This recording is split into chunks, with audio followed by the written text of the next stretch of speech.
like to know what your plan is to confront John McCain with the lies that he's propagating. Thank you.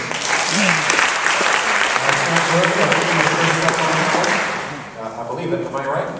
Randy answered the first one last time, so it is you, John. Well, that's what I've done for the last 28 years. Told John McCain.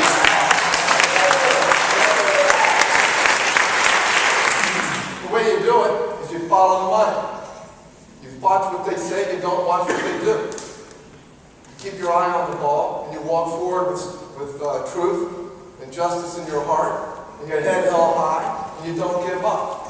That's what you do. That's how we're going to beat John McCain. We're going to take him apart limb by limb, fingernail by fingernail, piece of hair, eyebrow by eyebrow. I'm not getting into this to play Kumbaya and sing a happy song. I'm getting into this to beat John McCain on November 2nd. And that's what you all need to remember. Is that who is going to beat John McCain? That's the question we're hearing here today. Who's going to beat him? Who knows him better? I know him inside out. Who's already delivered a major blow to John McCain? I have. Who has a history of delivering major blows to political leaders in this state? None of these other guys do. I do. You know why? Because I work in the public interest. I'm aligned with no one. I seek the truth. I go after the fine, boring details buried in 10,000 pages of documents. It's not, you watch All the President's Men. It's all very exciting. The real story is you go on like this. And every once in a while you find a nugget. When you find a nugget, you follow it to the next nugget, and that takes you to the next nugget. And before long, you got these guys strung up. That's what I'll do.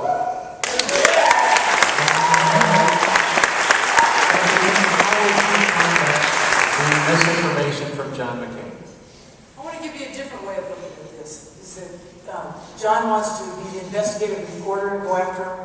I want to be the leader that Arizona now needs. Is that I believe that John McCain has a shelf life, like bad bologna. It's time for him to go. And I've seen it before where politicians, as you can see, we've taken them for so long, and we're not taking it anymore. And you can feel it in this community. You can feel it throughout the state. Because you let people make mistakes, you let them lead for a while, and then there gets that point, and that point is here.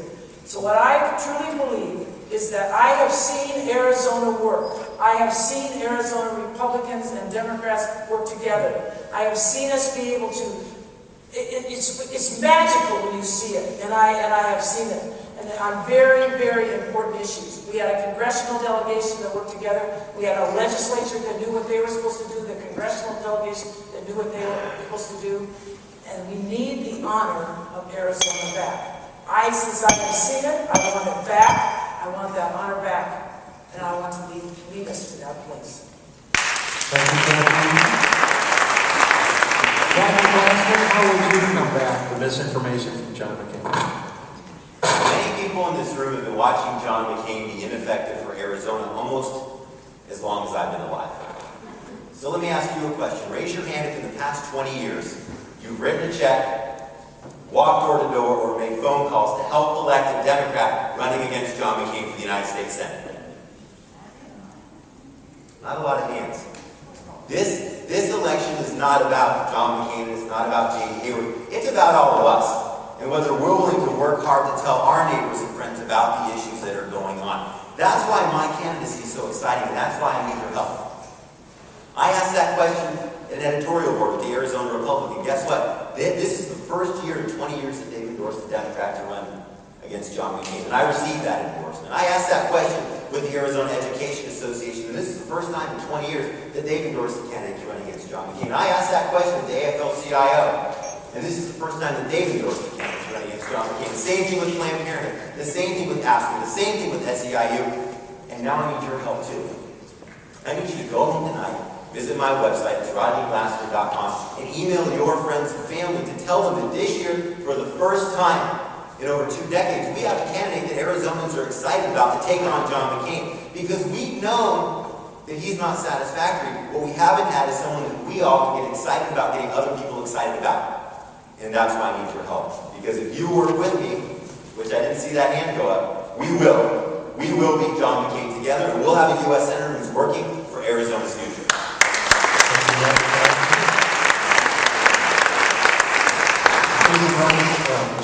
Randy Randy Parraz, how would you combat the misinformation that we keep getting from McCain? I actually saw a lot of hands go up. Folks have actually been fighting for it, so it's not about doing the same old thing. I think, John, due respect to John, I think, you haven't been successful. John McCain's still there. So we need a candidate of contrast. I wouldn't have all those endorsements. I think they're wrong because these endorsements are coming out of a traditional benchmark of how you measure policy. Who's got the most money? And so if this is all just about money, we might as well all go home and just surrender because democracy's dead. It's not about who has the best money. It's about who's the right candidate for the right time in Arizona. These are not traditional times in Arizona. I was opposed because they wanted a candidate of contrast. They said, well, who wants someone who was a community organizer? Someone who was not a career politician. Someone who was not a millionaire. Someone who had education. Someone who was a generation younger than John McCain. And someone who was preferably Latino and spoke Spanish. Because we believe that type of candidate would be the right time for what's going on in Arizona. Someone who can connect and cross over from one community to the next. From Latinos to African Americans, Native Americans, and to whites, Anglo-Saxons, to bring a message that's positive. But a change, we can't be Republican tonight. We have to have a sharp contrast, a progressive vision. That's how we're going to change Arizona. And so if you want a traditional type of candidate, you're going to have that choice.